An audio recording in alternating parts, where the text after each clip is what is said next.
ഹരേ കൃഷ്ണ. സർവം ശ്രീ രാധാകൃഷ്ണാർപ്പണമസ്തു.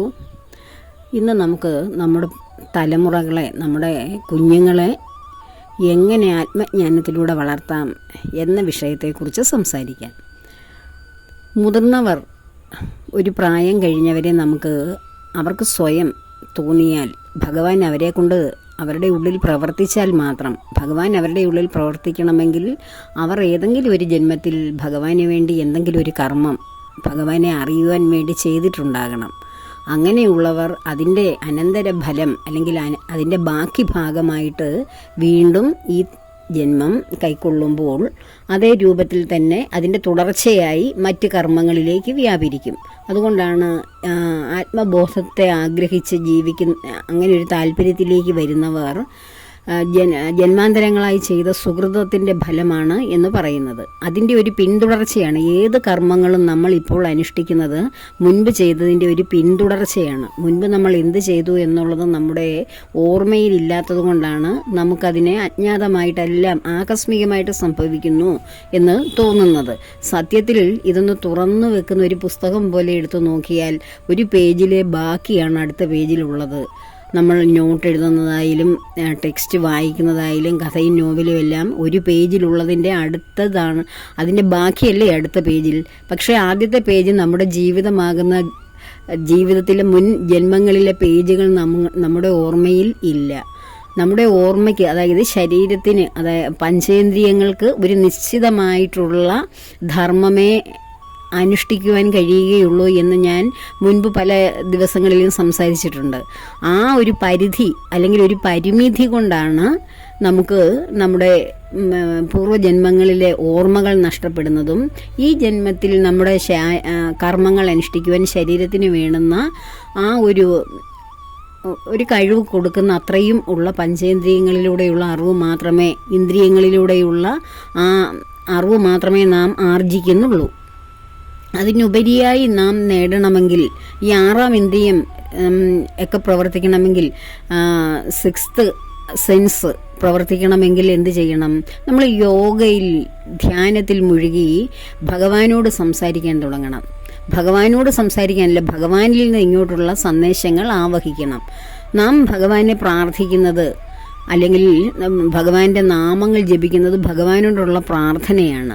എന്നാൽ ധ്യാനത്തിൽ ഈ പ്രാർത്ഥന നിരന്തരം നമ്മൾ ചെയ്ത്, നാമജപങ്ങൾ നിരന്തരം ചെയ്ത് കഴിയുമ്പോൾ നമുക്ക് തോന്നും ഇനി നമുക്ക് നിശ്ചലമായിട്ടിരിക്കാം, ശൂന്യമായിട്ടിരിക്കാം, ഒന്നും സംസാരിക്കാതെ ചിന്തിക്കാതെ ഇരിക്കാം എന്നൊരു തലത്തിലേക്ക് വരും. അല്ലാതെ നമ്മൾ കർമ്മം അനുഷ്ഠിച്ച് പോകുന്നവരെയും നാമജപങ്ങൾ മാത്രമായിട്ടിരിക്കുകയല്ല ചെയ്യുന്നത്. എല്ലാറ്റിനും പടിപടിയായിട്ട് ഉയർച്ചയുണ്ട്. ആ ഒരിടത്തേക്കൊന്ന് മനസ്സിനെ ഏകാഗ്രമാക്കി ഒരിടത്തൊന്ന് കെട്ടിയിടുന്നതിന് വേണ്ടിയാണ് നമ്മൾ ഭൗതികതയിൽ നിന്ന് കുറേശ്ശെ വിടുന്നതനുസരിച്ച് വേറെ എവിടെയെങ്കിലും ചെന്ന് പിടിക്കണം. ആ പിടിക്കേണ്ടതാണ് ഭഗവാന്റെ പാദത്തിൽ. അതിനുവേണ്ടിയാണ് നാം നാമജപങ്ങളിലൂടെ ആ ഭഗവത് സ്മൃതിയെ ഉറപ്പിക്കൂ എന്ന് പറയുന്നത്. ഉറപ്പിച്ചു കഴിഞ്ഞാൽ അതും കൊണ്ട് നമ്മൾ മരിക്കുന്നവരെയും ഇരിക്കുകയല്ല, നാമജപങ്ങൾ കൊണ്ടല്ല, അതിന് മേലേക്ക് ഉയരണം. അപ്പോൾ കുറേ നാമമൊക്കെ നമ്മൾ ജപിച്ച് കഴിഞ്ഞ് നമ്മൾ ഭഗവാന്റെ കീർത്തനങ്ങൾ ആലപിച്ച് ഭഗവത് കഥകൾ കേട്ട് നമുക്ക് കുറേ ജ്ഞാനമൊക്കെ സ്വാഭാവികമായിട്ടും ഭഗവാൻ ഇങ്ങനെ നമ്മുടെ ഉള്ളിലുള്ള ആ സത്തിനെ, ആ ചൈതന്യത്തെ ഇങ്ങനെ ജ്വലിപ്പിക്കും. അതിലുള്ളിലുള്ള ആ അഴുക്കിനെ, കറയെ കഴുകി കളയും നമ്മൾ നിത്യേന ഈ സാധന ചെയ്യുന്നത് കാരണം. അങ്ങനെ വരുമ്പോൾ നമ്മുടെ ഉള്ളിലിരിക്കുന്ന ആത്മാവിൻ്റെ ആ പ്രകാശം നമ്മളിലൂടെ തന്നെ ജ്ഞാനരൂപത്തിൽ പുറത്തേക്ക് വരും. അതിൻ്റെ ഫലമായി പിന്നീട് നമ്മൾ നാമജപത്തിൽ നിന്നും വീണ്ടും ഉയരും. അങ്ങനെ നമുക്ക് ശൂന്യമായിട്ടല്ല, ശാന്തമായിട്ട് അല്ലെങ്കിൽ ചിന്തകളറ്റിരിക്കുന്ന ഒരവസ്ഥയാണ് ധ്യാനത്തിലിരിക്കുന്നത്. ആ സമയത്താണ് നാം ഇതുവരെയും ചെയ്ത നാമജപത്തിൻ്റെ, പ്രാർത്ഥനകളുടെ ഫലം നമുക്ക് ഭഗവാൻ ഇങ്ങോട്ട് നമ്മളോട് സംസാരിക്കാൻ തുടങ്ങുന്നത്. ആ ഭഗവാന്റെ സംസാരമാണ് ധ്യാനം. ആ ധ്യാനത്തിൽ നാം മുഴുകി ആ ഒരു ഭഗവാനുമായിട്ടുള്ള ആ ഒരു സംവാദത്തിൽ, ആ ഒരു മൗന സംവാദത്തിൽ ഏർപ്പെട്ട് വരുമ്പോൾ നമുക്ക് ഇപ്പോൾ അറിയുന്നതിനേക്കാൾ ഒരുപാട് കാര്യങ്ങൾ നമുക്കപ്പോൾ അറിയാൻ കഴിയും ആ ധ്യാനത്തിലിരിക്കുന്ന അവസ്ഥയിൽ. അങ്ങനെയാണ് ആറാം ഇന്ദ്രിയം ഒക്കെ പ്രവർത്തിക്കാൻ തുടങ്ങുന്നത്. അപ്പോൾ ഈ 5 ഇന്ദ്രിയങ്ങൾ നമ്മുടെ ഭൗതിക ജീവിതത്തിലെ അറിവിനും മുന്നോട്ടുള്ള ജീവിതത്തിൻ്റെ ആവശ്യങ്ങൾക്കും വേണ്ടി മാത്രമുള്ളതാണ്. അതിനുപരിയായിട്ട് നിങ്ങൾക്ക് പ്രപഞ്ചത്തെക്കുറിച്ച് അറിയണോ, ഭഗവാനെക്കുറിച്ച് അറിയണോ, ഇതിനു മുമ്പുണ്ടായിരുന്ന യുഗങ്ങളിലെ ജീവിതത്തെക്കുറിച്ചോ അല്ല അന്നത്തെ നമ്മുടെ ജീവിതത്തെക്കുറിച്ചോ അല്ലെങ്കിൽ ഇതിന് ശേഷം പ്രപഞ്ചം എന്തായി തീരുമെന്നും ഓരോരുത്തരുടെയും അവസ്ഥകളെക്കുറിച്ച് മനസ്സിലാക്കണം. അതിനൊക്കെ ധ്യാനത്തിൽ നമ്മൾ മുഴുകിയാൽ മതി. ആ ധ്യാനത്തിൽ മുഴുകുക എന്ന് വെച്ചാൽ ഭഗവാൻ നമ്മളോട് സംസാരിക്കാൻ തുടങ്ങുന്നു എന്നാണ്. അപ്പോൾ അതീന്ദ്രിയമായ ഒരു സിദ്ധിവിശേഷം നമുക്ക് ലഭിക്കും. അപ്പോൾ ഇതിനെല്ലാത്തിനും അങ്ങനെ വന്നാണ് നമ്മൾ ക്രമേണ ഈ ഭൗതികത്തിലുള്ള കാര്യങ്ങളിലെങ്ങും നമുക്ക് വലിയ ശ്രദ്ധ വരികയില്ല. എല്ലാ കാര്യങ്ങളും ഒഴുക്കിനനുസരിച്ച്, ഇപ്പോൾ നദിയിലേക്ക് വീഴുന്ന കരിയിലയോ അല്ലെങ്കിൽ ചുള്ളിക്കമ്പുകളോ കടലാസോ ഒക്കെ അത് ആ നദിയുടെ ഗതി അനുസരിച്ച് ഒഴുകിക്കൊണ്ടേയിരിക്കും. ദൂരെ നിന്ന് നോക്കുന്ന ഒരു കുട്ടിയെ പോലെ നമ്മളും ഇരിക്കും. അതുപോലെ ജീവിതത്തിൽ വരുന്ന ഓരോ കാര്യങ്ങളും അതിങ്ങനെ കടന്നു പോയിക്കൊണ്ടേയിരിക്കും. അതൊന്നും നമ്മെ ബാധിക്കത്തില്ല. അത് ഈ കാലപ്രയാണത്തിൽ ഓരോന്നും സംഭവിക്കുന്ന കാര്യങ്ങൾ മാത്രം. അതിൻ്റെ പിന്നാലെ കടിച്ചു തൂങ്ങി കരഞ്ഞും ബഹളം വെച്ചും പോകേണ്ട കാര്യമില്ല എന്ന സത്യം നമുക്ക് മനസ്സിലാകും. ക്രമേണ അത് മനസ്സിലാകും. ഇതിനൊക്കെ നമ്മൾ സമയമെടുത്ത് മെനക്കെട്ട് ഇതിനു വേണ്ടി ഇറങ്ങി തിരിച്ചാലേ കിട്ടൂ. കാരണം ഒത്തിരി പ്രധാനപ്പെട്ട കാര്യങ്ങൾ കിട്ടണമെങ്കിൽ എന്ത് ചെയ്യണം? ഒത്തിരി ശ്രമം നടത്തണം. ഒരുപാട് ശ്രമം നടത്തുമ്പോഴാണ് ഒരുപാട് പ്രധാനപ്പെട്ട കാര്യങ്ങൾ കിട്ടുന്നത്. നമ്മുടെ ഇന്ത്യയിലെ എക്സാമുകളിൽ, പരീക്ഷകളിൽ ഏറ്റവും പ്രധാനപ്പെട്ടതും ഏറ്റവും ദൈർഘ്യമുള്ളതും ഏറ്റവും ബുദ്ധി ഉപയോഗിക്കേണ്ടതും ഏറ്റവും കഴിവും എല്ലാം ഉപയോഗിക്കേണ്ട പരീക്ഷയല്ലേ IAS പരീക്ഷകളും IPS പരീക്ഷകളും. ഈ തവണ കഴിഞ്ഞ ആഴ്ചയിലല്ലേ റിസൾട്ട് വന്നത്. 283ാമത്തെ റാങ്കുകാരിയാണ് നമ്മുടെ പാർവതി ഗോപകുമാർ എന്ന് പറഞ്ഞ കുട്ടി. നമ്മുടെ പത്രത്തിലൊക്കെ വായിച്ചില്ലേ? അതെൻ്റെ ക്ലാസ്മേറ്റായ ശ്രീകലയുടെ മോളാണ്. അപ്പോൾ ആ കുട്ടി കൈ ഒക്കെ അവളുടെ നവോദയ സ്കൂളിൽ പഠിക്കുന്ന ആ സമയത്ത് ആക്സിഡൻറ്റിൽ അച്ഛനോടൊപ്പം സഞ്ചരിക്കുമ്പോൾ ആക്സിഡൻറ്റിൽ കൈയൊക്കെ നഷ്ടപ്പെട്ടതാണ്, റൈറ്റ് ഹാൻഡ്. അവൾ എത്ര മിടുക്കിയായിട്ടായിരിക്കും, എത്രയോ ഹാർഡ് വർക്ക് ചെയ്തിട്ടായിരിക്കും ആ പരിമിതിക്കുള്ളിൽ നിന്ന് അത്രയും വലിയൊരു ഏറ്റവും വലിയൊരു അംഗീകാരമാണ് ആ കുഞ്ഞിന് ലഭിച്ചത്. അപ്പോൾ പ്രിലിമിനറി എക്സാം കഴിഞ്ഞപ്പോൾ തന്നെ ആ വിവരമെല്ലാം ഞങ്ങൾ വളരെ സന്തോഷപൂർവ്വം ഷെയർ ചെയ്തിരുന്നു. ഇപ്പോൾ ഫൈനൽ എക്സാമിലും ഒരു ഇരട്ടി മധുരം പോലെ അവളുടെ വിജയം എല്ലാവരെയും, കൂട്ടുകാർക്ക്, ഞങ്ങൾക്ക് എല്ലാവർക്കും വളരെ സന്തോഷം നൽകിയ, വളരെ ആഹ്ലാദവും അഭിമാനവും നൽകിയ ഒരു വിഷയമാണത്. അപ്പോൾ അതുപോലെ അത് എന്തുമാത്രം ത്യാഗം സഹിച്ചിട്ടുണ്ടാകും, എത്രയോ കഠിനമായി പഠിച്ചിട്ടുണ്ടാകും. ഒരു നീറ്റ് പരീക്ഷയ്ക്ക് തന്നെ നമുക്ക് അഡ്മിഷൻ കിട്ടണമെങ്കിൽ, അതിൻ്റെ ഒരു വലിയ റാങ്കിൽ എത്തണമെങ്കിൽ ആ കുട്ടികൾ എത്രയോ ഹാർഡ് വർക്ക് ചെയ്യണം, എത്ര ബുദ്ധി ഉപയോഗിക്കണം. ഹാർഡ് വർക്ക് ചെയ്താൽ മാത്രം കിട്ടുന്നതല്ല ഈ എക്സാമുകളൊന്നും, ഇതിൻ്റെ റിസൾട്ട്. അതിനനുസരിച്ച് ബുദ്ധി പ്രവർത്തിച്ച് ആ നിശ്ചിത സമയത്തിനുള്ളിൽ അവരെന്താണോ ചെയ്യുന്നത് അതിൻ്റെ അനന്തരഫലമാണ് ഒരു നല്ല റിസൾട്ട് കിട്ടുന്നത്. അപ്പോൾ ഈ കുഞ്ഞുങ്ങൾക്കെല്ലാം അവരുടെ ചെറിയ പ്രായത്തിൽ തന്നെ നമ്മുടെ ഈ ആത്മീയതയുടെ വിത്തുകൾ വിതയ്ക്കണം. നമ്മൾ മറ്റ് വിഭാഗങ്ങൾ ചെറിയ പ്രായത്തിൽ തന്നെ അവരുടെ മതം പഠിപ്പിക്കുവാൻ വേണ്ടി കർശനമായിട്ട് സ്കൂളുകളിൽ എത്തിക്കുന്ന അതല്ല ഞാൻ ഉദ്ദേശിച്ചത്. നമ്മുടെ മതമല്ല പഠിപ്പിക്കേണ്ടത്. നമ്മൾ കുഞ്ഞുങ്ങളെ നിർബന്ധിച്ച് നമ്മുടെ മതമാണ് നല്ലതെന്നും നമ്മുടെ മതത്തിൽ പറയുന്ന ദൈവമാണ് ലോകത്തിലേക്കും ഒന്നാമത്തേതും, മറ്റുള്ളതൊന്നും ദൈവമല്ല, അതെല്ലാം വെറും പിശാചികളാണ് എന്നൊക്കെ ഉള്ള നെഗറ്റീവുകളല്ല കുഞ്ഞുങ്ങളിൽ പ്രചരിപ്പിക്കുകയും അവരിൽ വളർത്തേണ്ടതും. എല്ലാം ഒന്ന് തന്നെയാണ്. ഓരോന്നിനെയും വ്യത്യസ്തമായ പേരുകളിൽ, ഇവിടെ അച്ഛാന്ന് വിളിക്കുന്നെങ്കിൽ ബാപ്പയെന്നായിരിക്കും മറ്റൊരാൾ വിളിക്കുന്നത് അവരുടെ ഭാഷയിൽ, അല്ലേ? അങ്ങനെ ഓരോന്നിനും വ്യത്യസ്തമായിട്ടുള്ള പേരുകൾ മാത്രമാണ് ഉള്ളത്. എല്ലാം ഒന്നിലേക്ക് തന്നെ വന്നടങ്ങുന്ന സനാതന സത്യത്തിൻ്റെ വിവിധ ഭാഗങ്ങൾ, വിവിധ രൂപങ്ങൾ മാത്രമാണ്. എല്ലാം ഒന്ന് തന്നെയാണ് എന്നുള്ള ആത്മീയ സന്ദേശമാണ് എല്ലാ കുഞ്ഞുങ്ങളുടെ ഉള്ളിൽ ചെറിയ പ്രായത്തിൽ തന്നെ എത്തിക്കേണ്ടത്. ആത്മജ്ഞാനം.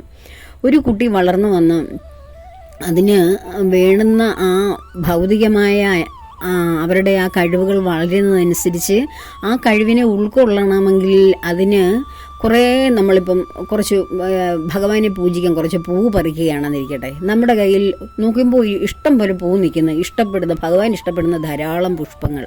അപ്പം ഭഗവാന് വനമാലയൊക്കെ കെട്ടാമെന്നൊക്കെ വിചാരിച്ച് നോക്കുമ്പോൾ നമ്മളുടെ കയ്യിൽ ആ പൂ ശേഖരിക്കാൻ ഒരു പാത്രമില്ല എന്നൊരവസ്ഥയൊന്ന് ആലോചിച്ച് നോക്കൂ. അപ്പോൾ നമ്മൾ എന്ത് ചെയ്യും? കയ്യിൽ ഒതുങ്ങുന്നതൊക്കെ നമ്മൾ പറിച്ചെയ്യോ, പൂവല്ലേ കയ്യിൽ വെച്ച് ഞെരുക്കാൻ പാടില്ലല്ലോ എന്ന് കരുതി നമ്മൾ അല്പമേ എടുക്കുകയുള്ളൂ, അല്ലേ? അതുപോലെ തന്നെയല്ലേ ഏത് കാര്യങ്ങളും. നമ്മളത് ഉപയോഗിക്കാനുള്ള പാത്രം, അത് ശേഖരിക്കുവാനുള്ള ഒരു സൗകര്യം പാത്രമില്ലെങ്കിൽ നമുക്ക് എന്ത് കിട്ടിയാലും വല്ല പ്രയോജനവുമുണ്ടോ? ആലോചിച്ച് നോക്കൂ. അതുപോലെയാണ് കുട്ടികളിൽ ആത്മജ്ഞാനം വളർന്ന് അവരുടെ ഹൃദയം, അവരുടെ ആത്മാവിന് ശക്തിയില്ലെങ്കിൽ അവർ ഭൗതികമായി നേടുന്നത് കൊണ്ടൊന്നും ഒരു ഫലവുമില്ല. അതല്ലേ ഇന്നത്തെ ലോകം തെളിയിച്ചുകൊണ്ടിരിക്കുന്നത്. എന്തെല്ലാം അറിവ് നേടിയവരെ കേരളത്തിലെ കുട്ടികൾ വിദ്യാഭ്യാസത്തിൽ പിന്നോക്കമാണോ? അവർ എത്രയോ മിടുക്കന്മാരും മിടുക്കികളും വിവേകികളുമാണ്. പ്രായോഗിക ബുദ്ധിയിൽ നമ്പർ 1 ആണ് പുതിയ തലമുറ. ഞാൻ പുതിയ തലമുറ കുഞ്ഞുങ്ങളെ പഠിപ്പിച്ചുകൊണ്ടിരിക്കുകയും അവരോട് നിരന്തരം ഇടപെടുകയും ചെയ്യുന്ന ഒരു വ്യക്തിയാണ്. എനിക്കറിയാം, നമ്മുടെ കാലഘട്ടത്തിലും നമ്മുടെ അച്ഛനമ്മമാരുടെ കാലഘട്ടത്തിലും അതിനു മുമ്പുള്ള മുതുമുത്തശ്ശന്മാരുടെ കാലഘട്ടത്തിലുമുള്ള കുഞ്ഞുങ്ങളല്ല. പക്ഷേ അന്നത്തെ ഇവരുടെ ഉള്ള ആ ഒരു അവർക്കുണ്ടായിട്ടുള്ള ഒരു പാകത അല്ലെങ്കിൽ വിവേക ശക്തി അല്ലെ, അന്നത്തെവരുടെ ഒരു പ്രത്യേക ഒരു രീതിയാണ്. പക്ഷേ ഇന്നത്തെ കുഞ്ഞുങ്ങളുടെ രീതികളാണ് ശരിക്കും നമ്മൾ ഫോളോ ചെയ്യേണ്ടതെന്ന് എനിക്ക് തോന്നും. അവരുടെ വളരെ സ്പോർട്ടീവായിട്ടുള്ള വിവേചനത്തോടു കൂടിയുള്ള അവരുടെ മറുപടികളും അവരുടെ ചിന്തകളും ഒക്കെ നമ്മളെ അതിശയിപ്പിക്കും. നമ്മുടെ കാലഘട്ടത്തിലുള്ളവരിൽ നിന്ന് വളരെ വ്യത്യസ്തമാണ് നമ്മുടെ മക്കൾ. അപ്പോൾ ആ കുഞ്ഞുങ്ങൾ, ഇത്രയും അറിവുള്ള കുഞ്ഞുങ്ങളെല്ലാം ഈ മേലോട്ട് വന്നിട്ടും അവരിൽ എത്ര പേരുണ്ട്? ഒരു 100 പേര് ഒരു നല്ല റാങ്കിൽ ഒക്കെ മുന്നോട്ട് വന്നാലും അവരുടെ ജീവിതത്തിൽ എത്ര പേരുണ്ട് വിജയിക്കുന്നത്? നമ്മൾ ഞാൻ കഴിഞ്ഞ ഏതൊക്കെയോ വീടുകളിൽ പറഞ്ഞിട്ടുള്ളതാണ്. ഹൗസ് സർജൻസി ചെയ്തുകൊണ്ടിരുന്ന ഒരു ഡോക്ടറായ മോൾ അവളുടെ ലവറിന് വേണ്ടി മരിച്ച കാര്യം എല്ലാവർക്കും അറിയാവുന്നതല്ലേ. അപ്പോൾ അവൾ വിദ്യാഭ്യാസം ചെയ്തു, അവൾ നല്ല ബുദ്ധിമതിയാണ്, കഴിവുള്ളവളാണ്. അവൾ കുടുംബത്തിന് വേണ്ടി അമ്മയുടെ അച്ഛൻ്റെ ആഗ്രഹമൊക്കെ നിറവേറ്റാൻ വേണ്ടി അവൾ അത് തന്നെ ചെയ്തു. പക്ഷേ അവൾ അവളെക്കുറിച്ച് ചിന്തിച്ചതുപോലുമില്ല. അവളുടെ കഴിവിനെക്കുറിച്ചോ സമൂഹത്തെക്കുറിച്ചോ അവളുടെ സമൂഹത്തിൽ അവൾ ചെയ്യേണ്ട ഡ്യൂട്ടിയെക്കുറിച്ചോ ഒന്നും ചിന്തിച്ചില്ല.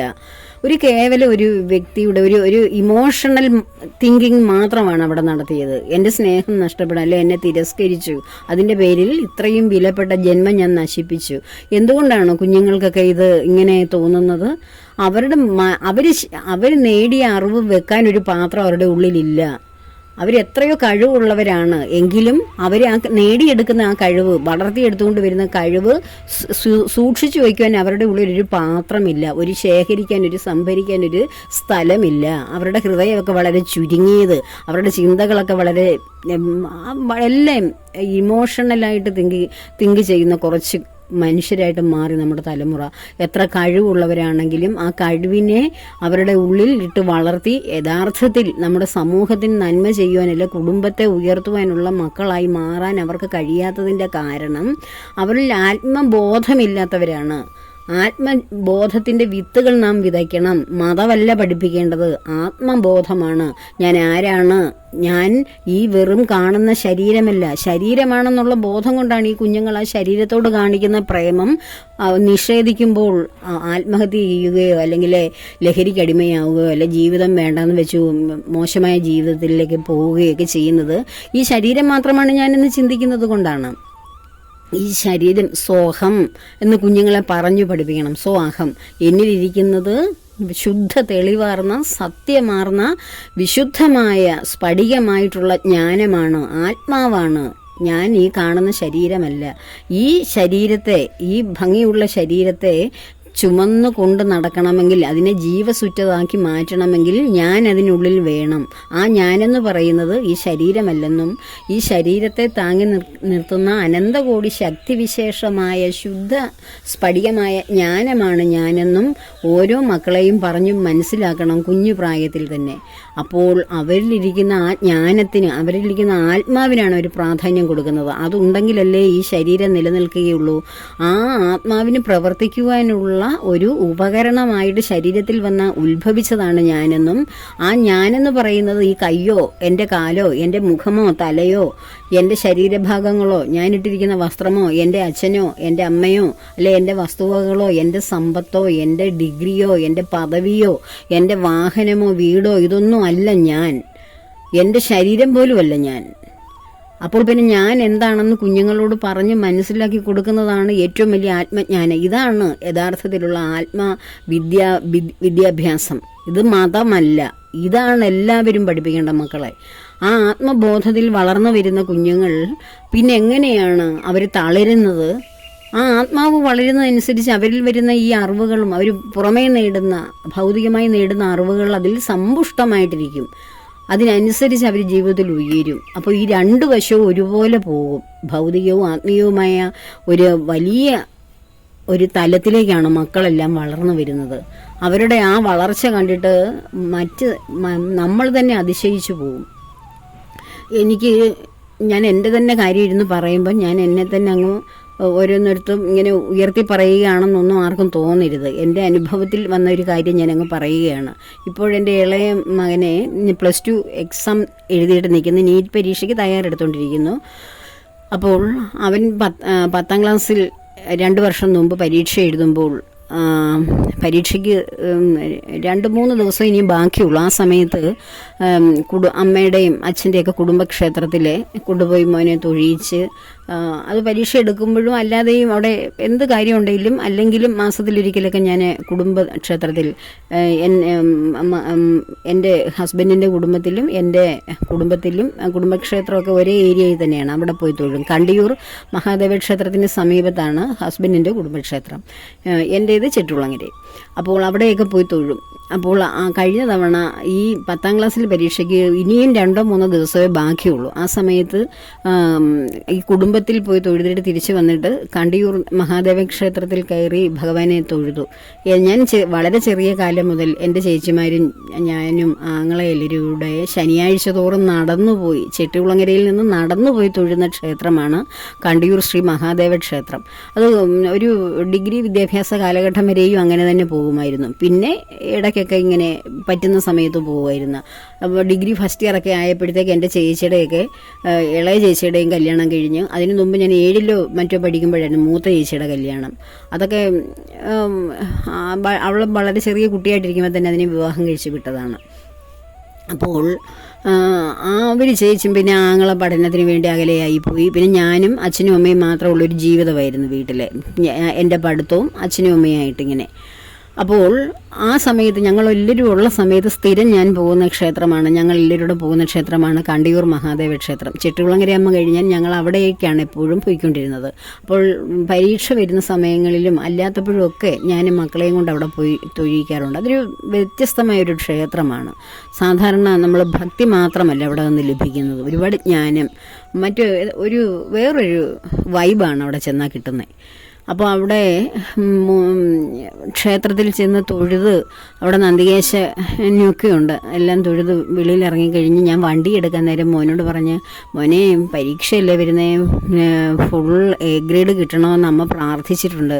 മോനും അങ്ങനെയൊക്കെയല്ലേ പ്രാർത്ഥിച്ചത്, അവനും അങ്ങനെ ആയിരിക്കുമല്ലോ പ്രാർത്ഥിക്കുന്ന സ്വാഭാവികമായിട്ടും. പരീക്ഷയ്ക്ക് വരുമ്പോൾ കുട്ടികൾ എനിക്ക് എല്ലാം ഫുൾ A ഗ്രേഡ് കിട്ടണേ ഭഗവാനെ എന്നൊക്കെ ആയിരിക്കും മക്കളെല്ലാം പ്രാർത്ഥിക്കുന്നത് എന്ന് കരുതി ഞാൻ സ്വാഭാവികമായിട്ട് ഇങ്ങനെ കുഞ്ഞിനോട് ചോദിച്ചു, അങ്ങനെയല്ലേ മോനെ പ്രാർത്ഥിച്ച, അമ്മ അങ്ങനെയാണ് പ്രാർത്ഥിച്ചേ എന്ന് പറഞ്ഞപ്പോൾ എൻ്റെ മോൻ എൻ്റെ നേരെ നോക്കിക്കൊണ്ട് പറയാണ്, അമ്മേ ഫുൾ A ഗ്രേഡ് മേടിച്ച് 10ാം ക്ലാസ് ജയിക്കുക എന്ന് വെച്ചാൽ ഒരു നിസ്സാര കാര്യമില്ല, അത് ഞാൻ പഠിച്ചാൽ കിട്ടുന്ന കാര്യമില്ലേ, ഞാൻ നന്നായിട്ട് പരീക്ഷ എഴുതിയാൽ എനിക്കതിന് A ഗ്രേഡ് തന്നെ കിട്ടും, അതിന് ഭഗവാനെ എന്തിനാണ് ബുദ്ധിമുട്ടിക്കുന്നേ. ഞാനതൊന്നും പറഞ്ഞില്ല. അയ്യോ, ഞാൻ ആന്തം വിട്ട് അവൻ്റെ മുഖത്തോട്, നീ ഇതൊന്നും പറഞ്ഞില്ലേ, പിന്നെ നീ എന്താണ് പറഞ്ഞത് എന്ന് ഞാനിങ്ങനെ ചോദിച്ചു. പിന്നെ നീ ഇത്രയും ദൂരെ ഇവിടെ വരെയും വന്ന് ക്ഷേത്രത്തിൽ വന്നിട്ട് നീ ഇതൊന്നും പറഞ്ഞില്ലേ മോനെ, പരീക്ഷയല്ലേ വരുന്നേ എന്നിങ്ങനെ ചോദിച്ചപ്പോൾ അവൻ പറയുകയാണ്, പരീക്ഷയ്ക്ക് ഫുൾ A ഗ്രേഡ് കിട്ടിയിട്ട് അത് ഒരു 15 വയസ്സിൽ കിട്ടുന്നതാണ്, അത് തന്നെയാണോ ഭഗവാന്റെ മുമ്പിൽ വരുന്നതും പ്രാർത്ഥിക്കുന്നേ, അതിനുശേഷമല്ലേ ജീവിതം കിടക്കുന്നേ. A ഗ്രേഡ് മേടിക്കുന്ന കുട്ടികൾ ജീവിതത്തിൽ A ഗ്രേഡ് മേടിച്ചില്ലെങ്കിൽ എന്ത് ചെയ്യും, ജീവിതമല്ലേ പ്രധാനം, 10ാം ക്ലാസ്സിലെ പരീക്ഷയാണോ എന്നിങ്ങനെ എന്നോട് എൻ്റെ മോൻ ചോദിക്കുക. അപ്പോൾ അവന് 15 വയസ്സ് പൂർത്തീകരിച്ചിട്ട് പോലും ഇല്ല. മെയ്യിലെ അന്നും 15 വയസ്സാകത്തുള്ളൂ, മെയ് 27-ാം തീയതി, ഇത് മാർച്ചിലാണ്.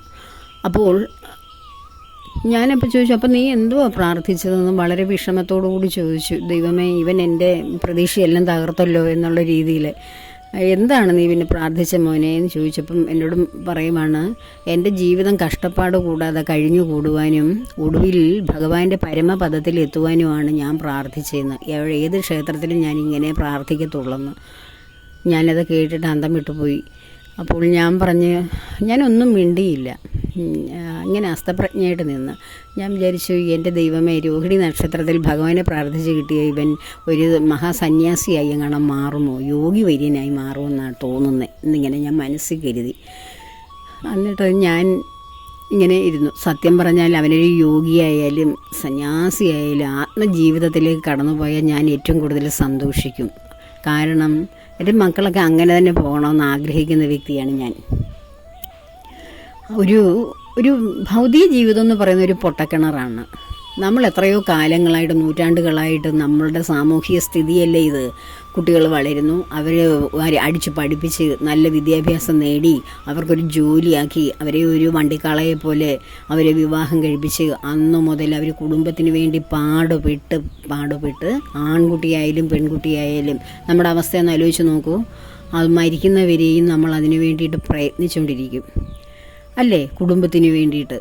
നമ്മൾ എന്തിനാണ് ഭൂമിയിൽ ജനിച്ചതെന്നും നമ്മളുടെ ഉന്നമനം എന്താണെന്നും നമ്മൾ അറിയുന്നില്ല. നമ്മൾ മറ്റാർക്കൊക്കെയോ വേണ്ടി ഓരോരുത്തരും ജീവിക്കുന്നു. സ്വയം അറിയുവാനുള്ളൊരു അവസരമില്ലാതെ, ഇത് എന്താണ് നമ്മുടെ ഡ്യൂട്ടി എന്നറിയാനൊരു അവസരമില്ലാതെ എല്ലാവരും ഭൂമിയിൽ നിന്ന് കടന്നു പോകുന്നു. ഈ സാമൂഹിക സിസ്റ്റം തന്നെയല്ലേ ഇവിടെ കാലങ്ങളായിട്ട് ഇവിടെ നിലനിൽക്കുന്നത്. ഇതുകൊണ്ടാണ് ഇവിടെ മനുഷ്യർക്കാർക്കും ആ ഒരു ആത്മജ്ഞാനത്തിലേക്ക് വരുവാനോ അല്ലെ ഒരു ആത്മീയമായ ജീവിതത്തിൻ്റെ പ്രാധാന്യത്തെക്കുറിച്ച് അറിയുകയോ ചെയ്യാത്തത്. ഇങ്ങനെ കടന്നു പോകുന്ന മനുഷ്യരാരും അവരെല്ലാവരും അവരുടെ ഭൗതിക, വളരെ സമ്പന്നരായാലും വളരെ ദരിദ്രരായാലും അവരുടെ ഭൗതിക സാഹചര്യങ്ങൾക്ക് വേണ്ടിയാണ് പടവെട്ടുന്നത്. ഈ പടവെട്ടി നേടുന്ന നമ്മുടെ ശരീരത്തിന് വേണ്ടി നാം, അല്ലെ നമ്മുടെ കുടുംബത്തിന് വേണ്ടി, ഇതെല്ലാം ഭൗതിക സാഹചര്യങ്ങൾക്ക് വേണ്ടിയില്ലേ നാം ഈ കിടന്ന് പാടുപെടുന്നതെല്ലാം. ആ പെടുന്ന പാടിലെല്ലാം നമ്മുടെ ജീവിതത്തിന് വല്ല ഗുണവും കിട്ടുമോ? നമ്മുടെ ഏറ്റവും നന്നായിട്ട് ജീവിക്കുവാനും വേണ്ടി വീട് വെക്കുന്നു, അല്ലെങ്കിൽ നന്നായിട്ട് വിദ്യാഭ്യാസം ചെയ്യുന്നു, നല്ല വിവാഹബന്ധത്തിൽ ഏർപ്പെടുന്നു, നല്ല ജോലി, വാഹനം എല്ലാം നമ്മൾ സമ്പാദിക്കുന്നു. പക്ഷേ ഈ സമ്പാദിക്കുന്നതനുസരിച്ച് നമുക്ക് നമ്മൾ ജോലി ചെയ്യുമ്പോൾ ഈ തിരക്കിനിടയിൽ നാം നഷ്ടപ്പെടുത്തുന്നത് നമ്മുടെ ആരോഗ്യവും നമ്മുടെ ശരീരവും ഒക്കെ ഇല്ലേ. ഏത് കാര്യം ഭൗതികതയ്ക്ക് വേണ്ടി നാം നേടിയാലും അതെല്ലാം നശിച്ചു പോകുന്ന, അല്ലെങ്കിൽ നമ്മളെ വേഗം തളർത്തിക്കളയുന്ന കാര്യങ്ങൾ മാത്രമാണ്. ഈ ഭൗതികതയിൽ നാം നേടാൻ വേണ്ടി ഓടുന്നതൊന്നും പൂർണ്ണതയ്ക്കല്ല, അല്ലെങ്കിൽ സുസ്ഥിരതയ്ക്കല്ല, നിലനിൽപ്പിനല്ല. അതെല്ലാം നാശത്തിലേക്കുള്ള ഓരോ ചുവടുവയ്പ്പാണ്. എന്നാൽ നാം ഉയരണമെങ്കിൽ ഇതിന് നേരെ ഓപ്പോസിറ്റായിട്ട് ചിന്തിക്കണം. നാം ചെയ്യുന്ന ഓരോ കർമ്മങ്ങളും, അപ്പോൾ നമുക്ക് കുറച്ച് അടക്കം വരും മനസ്സിന്.